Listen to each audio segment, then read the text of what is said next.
2010માં નોંધાયેલ હત્યાનો આરોપી ઝડપાયો છે। આરોપી શૈલેન્દ્ર નામદેવ અશ્વિનીકુમાર રોડ પરથી ઝડપાઈ આવ્યો। આરોપી છેલ્લા 16 વર્ષથી પોલીસથી નાસ્તો ફરતો હતો। પોલીસથી બચવા નામ બદલીને સાયલેન્ટ નામથી તે રહેતો હતો। આરોપીએ વેશ બદલી દાઢી અને વાલ પણ વધાર્યા હતા।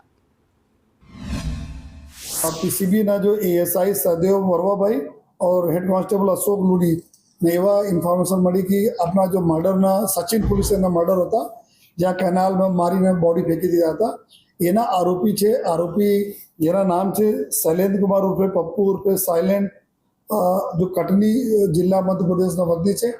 एने अँ मूवमेंट अपने खबर पड़ी जेना मूवमेंट ना आधारे आ बने अमरा जो एएसआई हेड कॉन्स्टेबल जेने पकड़ा અને અત્યારે આપણે કસ્ટડીમાં છે। જો 16 વર્ષ થઈ ગયા તેના નાસ્તા પડતા જો એને અત્યારે પકડીને સારી કામગીરી પીસીબીને સ્ટાફે કરી છે।